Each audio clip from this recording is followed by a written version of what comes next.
बिस्मिल्लाहिर्रहमानिर्रहीम, अस्सलाम वालेकुम, वेलकम टू सीमा स्टॉबर रसोई। तो आज हम बनाने वाले हैं घोड़े की खीर। तो अब यहाँ पर आटे को हम गूंद लिया है, जो यहाँ पर देख सकते हैं गेहूं का आटा लिया है। इस गेहूं के आटे को मैं इस तरह गूंद कर लिया है। तो देख सकते हैं सिर्फ यहाँ पर गेहूं का आटा लिया है और यहाँ पर चुटकी भर नमक और थोड़ा सा पानी को डालकर हम इसे आटे को गूंद दिया है। जिस तरह हम रोटी वगैरह गूंदते हैं ना, बस उसी तरह यहाँ पर आटे को हम गूंद लिया है। तो अब यहाँ पर इसे बेल लेना है। तो ठीक है, अब इसे हमें बेल कर बताती हूँ। बिस्मिल्लाहिर्रहमानिर्रहीम। तो इसे हमें साइड में रख लेते हैं।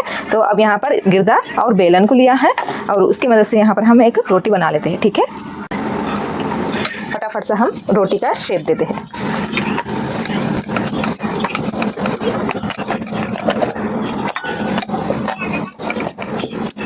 ज़्यादा पतली नहीं बेलना है, ज़्यादा मोटी भी नहीं बेलना है, सिर्फ यहाँ पर इस तरह मीडियम साइज में या बेल लीजिएगा।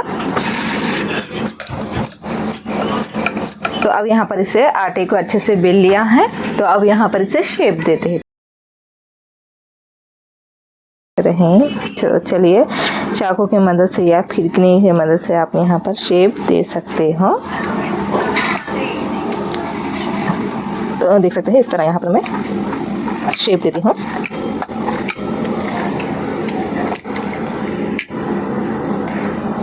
यहाँ पर बड़े लोग ना इस तरह बनाते हैं, इसे कहते हैं घोड़े का शेप। ठीक है, आपको पता होगा, जिसको पता है कमेंट कर बताइएगा। तो बहुत लोग को पता भी है। तो इस तरह बना लेते हैं, बड़े लोग इस तरह बनाते हैं। ठीक है, 5 या 12 बनाते हैं ना, कितने बनाते हैं मुझे उतना आइडिया नहीं है। आपको पता होगा तो आप कमेंट कर बताइएगा। इस तरह बना लीजिए, इस तरह जोड़ना है। तो किनारों को इस तरह, 2 किनारों को इस तरह पकड़ के हमें इस तरह जोड़ लेना है।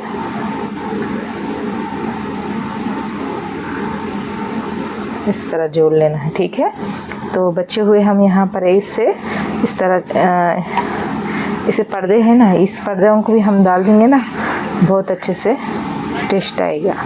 ठीक है, इसे छोड़ देना है, सिर्फ इस तरह थोड़े बना लेना है। थोड़े मन्नत के रहते हैं तो इस तरह घोड़े बना लेते हैं बहुत सारे लोग। मिलादुन्नबी फिजिकल हम यहाँ पर घोड़े बना लिया है। तो इस तरह हम बनाकर एक प्लेट में निकाल लेते हैं। ठीक है,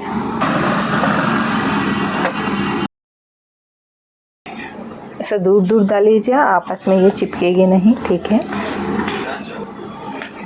तो इस तरह यहाँ पर हम प्लेट में निकाल लिया है। जो बचा हुआ आटे का गूंद है ना, उसी को भी हम यहाँ पर इसी तरह हम शेप देते हैं। ठीक है, तो चलिए फटाफट से इसे भी हम बनाकर रेडी कर लेते हैं।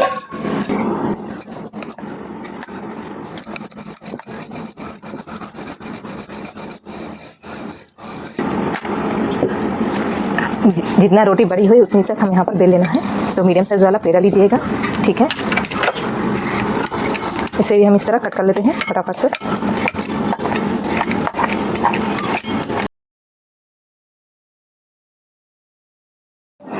तो यहाँ पर मैं एक पतीला रख ली हूँ। तो अब यहाँ पर हम घी ऐड कर लेते हैं। पतीला अच्छे से गर्म हो चुका है। बिस्मिल्लाहिर्रहमानिर्रहीम। तो हम यहाँ पर 1 चम्मच के हिसाब से यहाँ पर घी ऐड कर लेते हैं। ठीक है,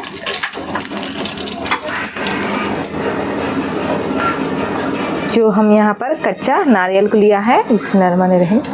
तो आपके पास कच्चा नारियल ना हो तो उसकी जगह यहाँ पर सूखा नारियल को भी ले सकते हो। तो उसके बाद यहाँ पर हम काजू के ऐड कर लेते हैं। काजू बादाम जो भी हो ड्राई फ्रूट यहाँ पर ले सकते हो। काजू और खोपरा इस घी में लाल होने तक हम भून लेते हैं।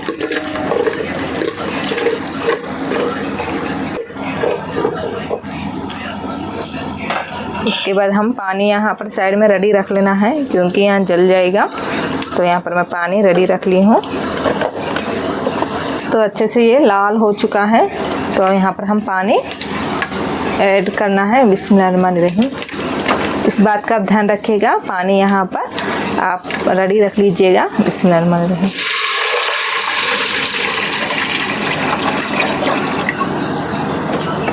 तो आधा लीटर हम पानी को ऐड करा है। तो और आपके फैमिली के हिसाब से यहाँ पर पानी को या खीर को बना सकते हो, ठीक है। तो पानी आप उसके हिसाब से, खीर के हिसाब से या फैमिली के हिसाब से यहाँ पर ऐड करिएगा।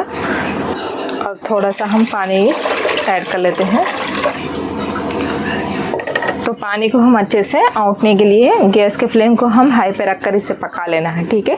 तब तक मैं आपको घोल बनाकर बताती हूँ। इसे पानी पकने के लिए हम यहाँ पर ढक्कन से कवर कर लेते हैं। तो यहाँ पर गेहूं का आटा लिया है, 4 से 5 चम्मच लिया है। तो 1.5 लीटर पानी है ना, तो यहाँ पर 5 से 6 चम्मच के करीबन यहाँ पर गेहूं का आटा लिया है। तो अब यहाँ पर थोड़ा सा पानी को मिक्स कर लेते हैं, यानी हम यहाँ पर पतला सा घोल बनाना है। तो ऐसे हमें अच्छे से मिक्स करना है, ठीक है। इस तरह हमें अच्छे से मिक्स कर लेते हैं। तो यहाँ पर ज़रूरत पे हम थोड़ा सा पानी को डालते हुए मिक्स कर लेते हैं इस तरह। तो देख सकते हैं यहाँ पर पतला सा घोल बना लेना है, यानी गाढ़ा सा, ठीक है। बहुत ज़्यादा पतला भी नहीं, सिर्फ यहाँ इस तरह गाढ़ा सा रहना है, हल्का पतला सा ही रहना है, ठीक है। तो ये अच्छे से हमारा घोल बन गया है। अब आगे यहाँ पर पानी औंट रहा है, आपको मैं बताती हूँ। तो पानी देख सकते हैं यहाँ पर अच्छे से औंट रहा है। तो इसका मतलब यहाँ पर हम जो हम यहाँ पर लौज़ बना कर रखे हैं ना, उसी को ऐड करते हैं। बिस्मिल्लाहिर्रहमानिर्रहीम। तो देख सकते हैं इस तरह ऐड करना है, हल्का सा इसे छोड़ते हुए ऐड कर लीजिएगा। इस तरह आपस में चिपक डालने से ना ये आपस में चिपकेगी नहीं। तो यहाँ पर ये ज़्यादा पतला नहीं, ज़्यादा मीडियम साइज़ में ही यहाँ पर बेल लिया है, देख सकते हैं। ज़्यादा पतला भी नहीं, ज़्यादा मोटा भी नहीं है, हल्का सा यहाँ पर मीडियम साइज़ में यहाँ पर पतले लौज़ों को बेल लेना है इस तरह। तो इन सभी को हम यहाँ पर डाल दिया है। हम यहाँ पर इलायची पाउडर को ऐड कर लेते हैं। बिस्मिल्लाहिर्रहमानिर्रहीम। स्वीट में जो खीर में बना रहे हैं ना, तो इलायची पाउडर ना हो तो अधूरा हो जाता है। तो माशाल्लाह देख सकते हैं इलायची पाउडर डालते ही एकदम खुशबू महक रही है। तो अब यहाँ पर चीनी को ऐड कर लेते हैं। बिस्मिल्लाहिर्रहमानिर्रहीम। आपके हिसाब से यहाँ पर चीनी कम ज़्यादा ले सकते हैं, ठीक है। शक्कर को आपके हिसाब से लीजिएगा, आपके फैमिली के हिसाब से। मीठा कम खा रहे हो तो कम लीजिएगा, ठीक है। तो ज़्यादा लोग मीठा नहीं खाते हैं ना, तो मैं आपको चाहे तो मैं गुड़ के भी इस तरह घोड़े बनाकर बताती हूँ। आप कमेंट कर बताइएगा जिसके इसको गुड़ के घोड़े पीना चाह रहे तो। और इसे हमें अच्छे से पकाना है, ठीक है। इसे हमें अच्छे से पका लेना है, यानी इस लौज़ों को पकने देना है।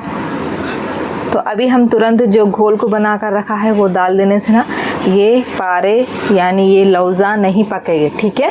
तो इसलिए यहाँ पर ये अच्छे से पकना है। देख सकते हैं नहीं गले ये, और थोड़ा सा हम गलने के लिए इसे हमें थोड़ी देर के लिए पका लेना ज़रूरी है।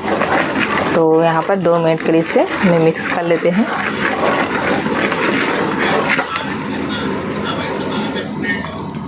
बस इसे 1 मिनट के लिए हमें ढक्कन से कवर कर लेते हैं, क्योंकि ये इस तरह ढक्कन से कवर करने से ना जो हम यहाँ घोड़े हैं ना वो अच्छे से पक जाएगा। इसमें बस 1 मिनट के बाद आपको मैं दोबारा बताने वाली हूँ।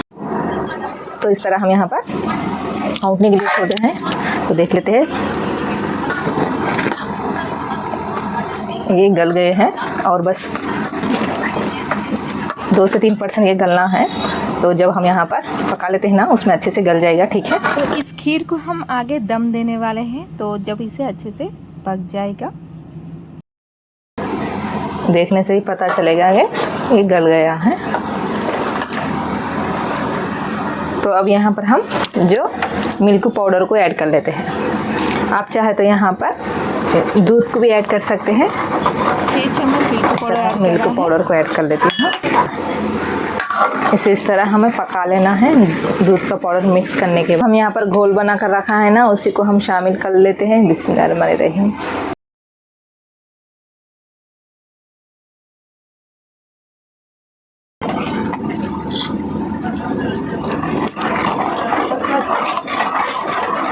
तो सब हम इसमें ऐड कर लिया है और इसे हमें अच्छे से पका लेना है। तब तक ये गाढ़ा होने तक हमें यहाँ पर मिक्स करना है, इसे अच्छे से पका लेना है। तो इसे हमें यहाँ पर मिक्स करते ही जाना है, क्योंकि नीचे ये सुतरियाँ पकड़ ली गए। ज़्यादा लोग इसे सुतरियाँ कहते हैं और यहाँ पर घोड़े कहते हैं या खीर कहते हैं, कमेंट कर ज़रूर बताइएगा। तो हम लोग तो ज़्यादा इसे घोड़े की खीर कहते हैं, तो आप क्या कहते हैं कमेंट कर बता सकते हैं। तो इस तरह यहाँ पर चिपके ना पतीले को, तो इस तरह मिक्स करते ही जाना है। जहाँ तक ये गाढ़ा हो गया वहाँ तक इसे हमें गैस का फ्लेम को बंद कर लेना है, इसे गाढ़ा होने तक इसे पका लेना है, ठीक है। तो चलिए ये अच्छे से बन चुके हैं, तो हम यहाँ पर गैस का फ्लेम को पूरी तरह बंद कर लेते हैं। माशाल्लाह देख सकते हैं खुशबू से महकते हुए घोड़े की खीर बनकर रेडी हो चुकी है। माशाल्लाह माशाल्लाह। और ज़्यादा तिक होना तो आप यहाँ पर और तिक बना सकते हो, ये ठंडा होने तक और ज़्यादा तिक हो जाएगा। तो देख सकते हैं इस तरह हम यहाँ पर ज़्यादा पतला भी नहीं ज़्यादा गाढ़ा भी नहीं, देख सकते हैं इस तरह हम यहाँ पर इस तरह छोड़ लेना है। तो यहाँ पर अभी से गैस के फ्लेम को हम पूरी तरह बंद कर लेते हैं, ये अच्छे से खट पकने लगा है। तो अब यहाँ पर पूरी तरह हम गैस के फ्लेम को पूरी तरह बंद कर लेना है। बिस्मिल्लाह। तो अब हमें इसे सर्विंग बाउल में सर्व कर लेते हैं। गर्मा गर्म सुतरियाँ बनकर रेडी हो चुका। तो चलिए बिना देरी करें यहाँ पर सर्विंग बाउल में हम सर्व करने वाले हैं। तो आप भी इस तरह मैंने बताया तरीके से